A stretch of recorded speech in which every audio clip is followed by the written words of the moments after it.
see these remote areas and better understand how they play into the global system. And Karen, just going forward, how do you see SWAT being a trailblazer for the next Earth science mission over the next decade? It's a great question, and we are already hard at work building the next generation of Earth observing satellites. And these will also look at all the aspects of the Earth system, but just as important as what we're doing is how we're doing it, with open science principles to try to accelerate the pace of discovery from these systems, and with partners around the world. So SWAT is in many ways blazing the trail for how we will develop that next generation of capabilities to accelerate discovery and the use of the data to inform decisions around the world. And Karen, how are you feeling about today's launch? I could not be more excited. We've been waiting for the SWAT launch, and as the team has gone through the challenges that you discussed a few moments ago, and so it's been a long road to get here, and we are so excited. We cannot wait. Oh, it's very exciting. Thank you so much, Karen, for joining us. Enjoy the lunch. We all will. All right. Thank you so much. Now it is T-minus 32 minutes and counting to today's launch of the SWAT satellite. Let's check in on launch operations. Megan is live. Megan, preparations for this launch began hours ago. So where do we stand right now?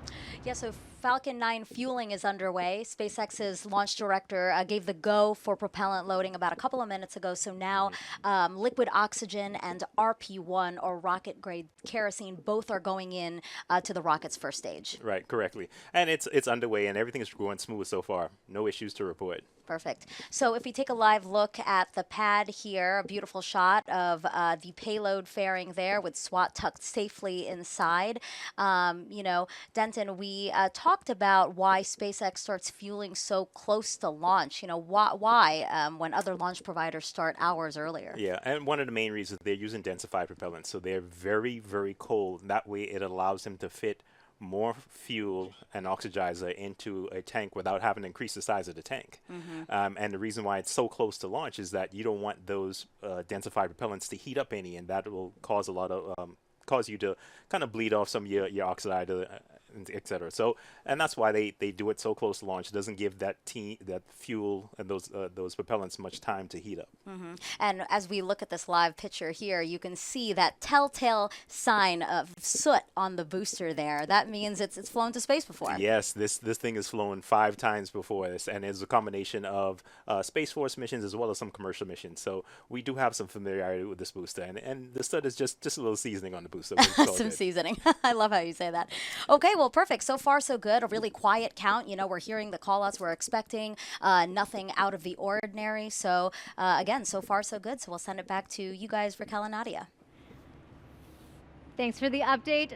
We'll go back to our commentators as we get closer to launch in just a few minutes. But first, we have some questions to answer about the SWAT mission and water. Our first question is from a student. Here's Meadow. Hi, my name is Meadow. I'm 7 years old and I live in Studio City, California. I wonder how much water is on planet Earth. Hi, Meadow. Good question. There are more than 1 billion cubic kilometers of water on Earth. A lot of water, Raquel. It's a lot of water. So thanks for your question, Meadow. And we have a social media question coming up as well. Let's see it. At Kawan wants to know, what is the most important thing to know as a NASA scientist? To know as a NASA scientist, well, hard work, some math and physics is a good skill, and have fun while doing it. And you possess those all, Daria. We have another question coming up. Zeros and Math wants to know, what's the accuracy of SWAT? We are shooting for centimeter precision with SWAT. It's a very precise mission. We are improving our accuracy about 10x compared to our current observing capability of the ocean water and inland waters as well. All right, thank you. All right, we have one more question coming in. Kevin Rainville wants to know, will it give us the rate of sea level rise?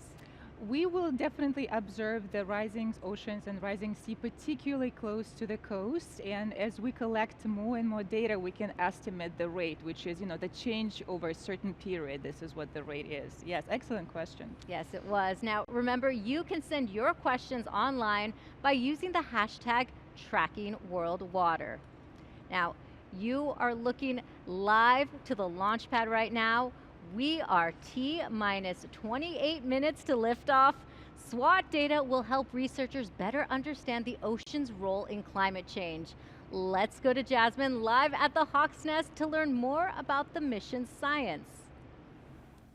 Thank you, Raquel, and welcome to the Hawk's Nest. This is the main viewing location at Vandenberg, and there are over 500 guests scheduled to be in the surrounding area tonight. And right now, I'm thrilled to be joined by Li Luang Fu, the SWOT project scientist who's been working on water monitoring missions for over 2 decades. Welcome, Li.